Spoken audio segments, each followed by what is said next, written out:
وہ تو بکواسات کرتا تھا کہ جب وہ دنیا سے چلے جائیں گے تو پھر کیا ہوگا کہ ان کا نام لینے والا کوئی نہ ہوگا، ہماری اولادیں ہیں، ہمارا بڑا نام لیا جائے گا، ہمارا بڑا یہ ہوگا۔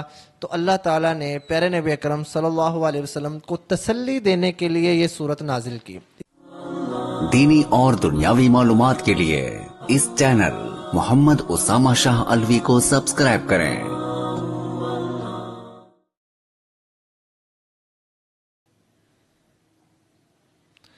نحمده ونصلي ونسلم على رسوله الكريم، اما بعد فاعوذ بالله من الشيطان الرجيم، بسم الله الرحمن الرحيم۔ انا اعطيناك الكوثر فصل لربك وانحر ان شانئك هو الابتر، صدق اللہ العظیم۔ پارہ نمبر 30 سورت الکوثر، آیت نمبر 1 تا آیت نمبر 3 تک تلاوت کی ہے۔ ان آیات مبارکہ کا ترجمہ: انا اعطیناک الکوثر، بے شک ہم نے دی آپ صلی اللہ علیہ وسلم کو کوثر، فصلی لربک وانحر، پس نماز پڑھیے اپنے رب کے لیے اور قربانی کیجیے۔ ان شانئک هو الابتر، بے شک تیرا دشمن وہی دم کٹا ہے۔ سورت الکوثر آیت نمبر 1 تا آیت نمبر 3 تک تلاوت کی ہے اور اس کا ترجمہ بھی بیان کیا۔ سورت کوثر کا ماقبل سورت کے ساتھ ربط اور تعلق کہ گزشتہ سورت میں برے اخلاق کا بیان کر کے اس کا انجام ویل کو بیان فرمایا اللہ تعالیٰ نے۔ اب اس صورت میں اخلاق حسنہ اور اوصاف جمیلہ کے حامل انسان کے انعامات کا اللہ تعالیٰ ذکر فرما رہے ہیں کہ کچھ ایسے بھی خوش نصیب ہیں کہ جن کو ہر قسم کے انعامات اور اللہ تعالیٰ نے خیر کثیر عطا کیا ہے۔ شان نزول بھی اس صورت کے ہیں اور متعدد ہیں، انشاءاللہ دونوں شان نزول میں آپ کے سامنے ذکر کروں گا۔ پہلا شان نزول یہ ہے کہ جس شخص کی مذکر اولاد یعنی کہ بیٹا جسے کہتے ہیں، لڑکا، وہ اولاد مر جاتی تو عرب والے اس کو ابتر کہتے تھے، جیسے کہ اس صورت کے آخر کے اندر بھی آپ نے پڑھا ہے هو الابتر، وہ ابتر کہتے تھے یعنی کہ مقطوع النسل۔ تو جب پیارے نبی اکرم صلی اللہ علیہ وسلم کے صاحبزادے حضرت قاسم رضی اللہ تعالی عنہ یا حضرت ابراہیم رضی اللہ تعالی عنہ کا بچپن میں ہی انتقال ہو گیا تو کفار مکہ پیارے نبی اکرم صلی اللہ علیہ وسلم کو نعوذ باللہ ابتر کہہ کر تانا مارنے لگ گئے، جن میں عاص بن وائل یہ نمایاں تھا، یہ زیادہ بدتمیزیاں کر رہا تھا۔ جب اس کے سامنے نبی اکرم صلی اللہ علیہ وسلم کا ذکر کیا جاتا تو وہ کہتا کہ اس کو چھوڑ دو، اس کی فکر نہ کرو، وہ تو نعوذ باللہ ابتر ہے، اس کی تو اولاد نہیں ہے، نعوذ باللہ جب وہ خود اس دنیا سے چلا جائے گا۔ وہ تو اس طرح نہیں کہتا تھا، ذرا میں تھوڑا سا علیحدہ بات کر رہا ہوں، وہ تو بکواسات کرتا تھا کہ جب وہ دنیا سے چلے جائیں گے تو پھر کیا ہوگا کہ ان کا نام لینے والا کوئی نہ ہوگا، ہماری اولادیں ہیں، ہمارا بڑا نام لیا جائے گا، ہمارا بڑا یہ ہوگا۔ تو اللہ تعالیٰ نے پیارے نبی اکرم صلی اللہ علیہ وسلم کو تسلی دینے کے لیے یہ صورت نازل کی۔ یہ صورت کا پہلا شان نزول ہے۔ دوسرا اس میں یہ ہے کہ بعض روایات میں یہ بھی آتا ہے کہ کعب بن اشرف یہودی ایک دفعہ مکہ مکرمہ تشریف لایا تو قریش مکہ اس کے پاس گئے اور کہنے لگے کہ آپ اس نوجوان یعنی کہ رسول اللہ صلی اللہ علیہ وسلم کو نہیں دیکھتے؟ یہ کہتا ہے کہ میں سب سے بہتر دین میں ہوں، یعنی کہ سب سے بہتر دین جو ہے وہ میں لے کر آیا ہوں، حالانکہ ہم حجاج کی خدمت کرتے ہیں، ہم لوگوں کو پانی پلاتے ہیں، کعبۃ اللہ کی حفاظت کرتے ہیں۔ تو جب کعب نے یہ باتیں سنی تو اس نے کہا کہ ہاں ہاں بالکل، تم جو ہو وہ سب سے بہتر ہو، وہ نعوذ باللہ تم سے بہتر نہیں ہے۔ تو اللہ تعالیٰ نے اس پر یہ صورت نازل کی۔ انا اعطیناک الکوثر، اس آیت میں فضیلت النبی صلی اللہ علیہ وسلم کو بیان کیا گیا کہ اے نبی صلی اللہ علیہ وسلم، ہم نے آپ صلی اللہ علیہ وسلم کو کوثر عطا کی۔ اب سوال یہ ہے کہ کوثر سے کیا مراد ہے؟ کوثر کس چیز کا نام ہے؟ کیا ہے جو اللہ تعالیٰ کے نبی کو یہ اللہ تعالیٰ نے عطا کی؟ صلی اللہ علیہ وسلم۔ اب اس میں مفسرین کے متعدد اقوال ہیں۔ ایک پہلا قول یہ ہے کہ کوثر سے خیر کثیر مراد ہے۔ خیر کثیر مقصد یہ کہ ہم نے پیارے نبی اکرم صلی اللہ علیہ وسلم کو بہت زیادہ خیر و بھلائی عطا کی۔ اس میں دنیا کی بھی خیر بھلائی مراد ہے اور آخرت کی بھی، یعنی کہ دین اسلام کی بقا، ترقی، آخرت میں جنت۔ اس کے علاوہ جو پیارے نبی اکرم صلی اللہ علیہ وسلم کے اوپر انعامات کیے گئے ہیں، یہ سارے کے سارے اس کے اندر ذکر کیے گئے، اس کے اندر بیان کیے گئے۔ دوسرا، کوثر سے کیا مراد ہے؟ کوثر سے جنت کی ایک نہر مراد ہے جو آپ صلی اللہ علیہ وسلم کو معراج والی رات دکھلائی گئی، جس کے کنارے موتیوں کے خیمے تھے، یعنی کہ کنارے پر جو تھے وہ موتیوں کے خیمے بنے ہوئے تھے۔ آپ صلی اللہ علیہ وسلم نے جب اس پانی کو دیکھا تو وہ مشک سے بھی زیادہ خوشبودار تھا، اتنا زیادہ لذیذ اور خوشبودار وہ پانی تھا۔ تو آپ صلی اللہ علیہ وسلم نے حضرت جبرائیل علیہ السلام سے پوچھا کہ یہ کیا ہے؟ تو انہوں نے فرمایا کہ یہ وہی کوثر ہے جو آپ صلی اللہ علیہ وسلم کو عطا کی گئی ہے، دی گئی ہے۔ دوسرا یہ قول ہے۔ تیسرا، کوثر سے حوض کوثر مراد ہے جو قیامت والے دن اللہ رب العزت نبی اکرم صلی اللہ علیہ وسلم کو عطا فرمائیں گے۔ اس کی چوڑائی اور لمبائی مشرق اور مغرب کے برابر ہوگی۔ اس کا پانی برف سے زیادہ ٹھنڈا، دودھ سے زیادہ سفید اور شہد سے زیادہ میٹھا ہوگا۔ اور اس روز جو پیاسے لوگ ہوں گے، نیک لوگ، وہ جو نیک ہوں گے وہ اس پہ آئیں گے اور اللہ کے نبی جو ہے وہ ان کو حوض کوثر کا پانی پلائیں گے۔ اور جو بدبخت لوگ ہوں گے، نیک لوگوں کے مقابل جو دنیا کے اندر کفار ہیں، ان کو یہ جو ہے نا دور سے دیکھنا بھی نصیب نہیں ہوگا۔ اچھا، تین ہو گئے۔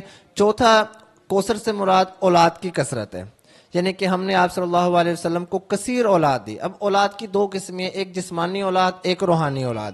آپ صلی اللہ علیہ وسلم کی روحانی اولاد تو بہت ہے، چلتے رہیں گے قیامت تک آپ دیکھیں گے یہ سارے روحانی اولاد ہے۔ جسمانی اولاد بھی آپ صلی اللہ علیہ وسلم کی بکثرت ہے، اگرچہ اس میں پسری اولاد جسے کہتے ہیں، یعنی کہ بیٹوں سے جو نسب چلتا ہے وہ نہیں ہے، لیکن جو بیٹیوں والی اولاد ہے وہ بہت زیادہ ہے اور وہ تا قیامت انشاءاللہ آباد رہے گی، چلتی رہے گی۔ پانچواں یہ ہے کہ کوثر سے قرآن مجید مراد ہے۔ چھٹا یہ ہے کہ کوثر سے دین اسلام مراد ہے۔ ساتواں یہ ہے کہ آپ صلی اللہ علیہ وسلم کو اللہ تعالیٰ نے جو علوم عطا کیے ہیں کوثر سے وہ مراد ہے۔ آٹھواں یہ ہے کہ آپ صلی اللہ علیہ وسلم کا خلق عظیم مراد ہے۔ نوواں، کوثر سے یہ سورت کوثر مراد ہے۔ اور 10واں، سورت کوثر یعنی کہ کوثر سے مقام محمود مراد ہے جو پیارے نبی اکرم صلی اللہ علیہ وسلم کو قیامت والے دن اللہ تعالیٰ عطا کریں گے۔ فصلی لربک وانحر، اس میں نعمتوں کا شکریہ ادا کرنے کا حکم دیا جا رہا ہے۔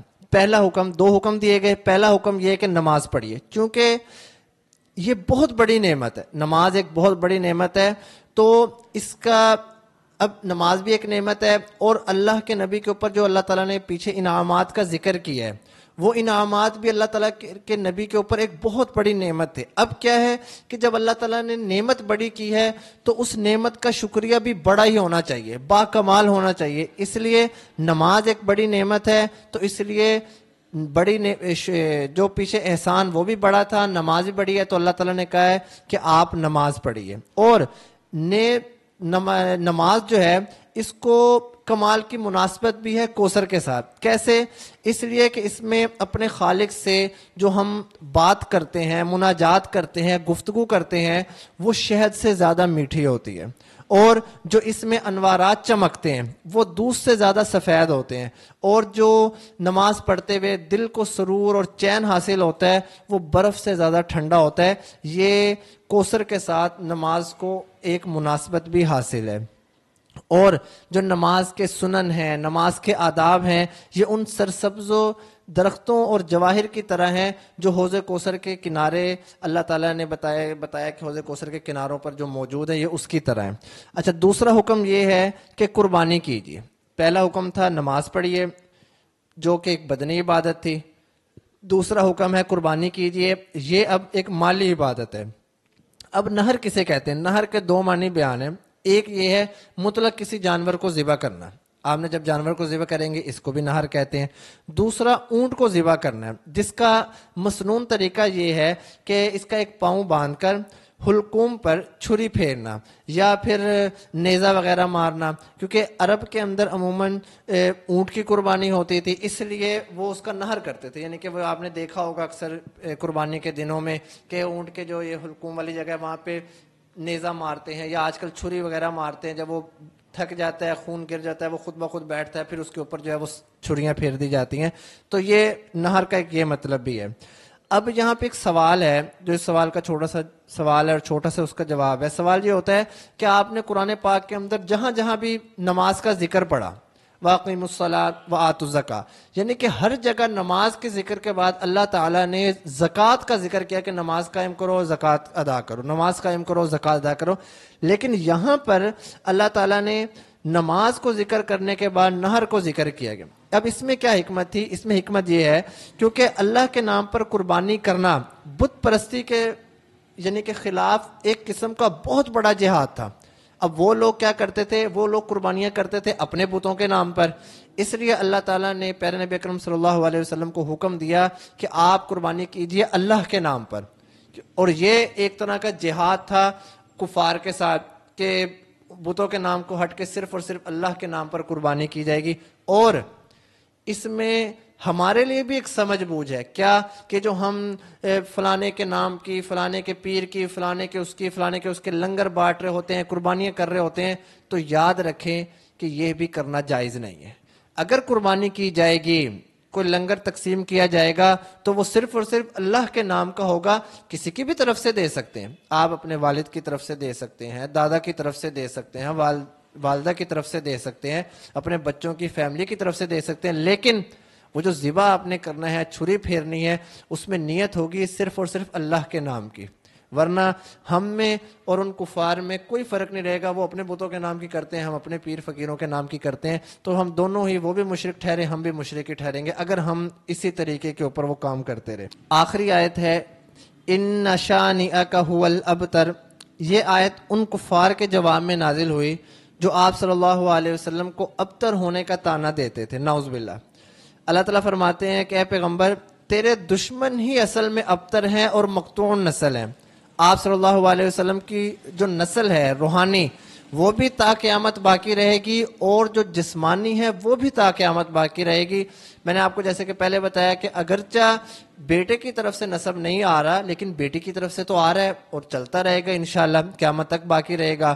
اور غور کیجئے آپ لوگ، میں آپ سے یہ کہہ رہا ہوں کہ غور کریں، وہ جو عاص بن وائل تھا جو نعوذ باللہ پیارے نبی اکرم صلی اللہ علیہ وسلم کو طعنہ مارتا تھا، اور اس وقت کے جتنے بھی لوگ طعنہ مارتے تھے، نمایاں تو یہ آدمی، اس کے علاوہ بھی جتنے لوگ تھے، اگر آج ان کے ذرا پوچھا جائے کہ ہاں بھئی کہاں ہے تمہارا حسب نسب، تو کسی کو پتہ ہی کوئی نہیں ہوگا کہ کون آیا، کہاں تک گیا، کہاں تک نہ گیا. لیکن اللہ تعالیٰ کے نبی کی آپ یہ شان اور عظمت دیکھیں کہ اللہ تعالیٰ نے آج بھی دنیا جہاں کے اندر جہاں جہاں بھی اذانوں کے اندر اللہ تعالیٰ کا نام لیا جاتا ہے، تو وہاں 5 وقت اللہ تعالیٰ کے نبی کا نام بھی ساتھ ساتھ پکارا جاتا ہے. یہ پیارے نبی اکرم صلی اللہ علیہ وسلم کی عظمت ہے اور شان ہے. اللہ تعالیٰ سے دعا ہے کہ اللہ تعالیٰ ہمیں قرآن پاک پر صحیح طریقے سے عمل کرنے کی توفیق عطا فرمائے. وما علینا الا البلاغ المبین. دینی اور دنیاوی معلومات کے لیے اس چینل محمد اسامہ شاہ الوی کو سبسکرائب کریں.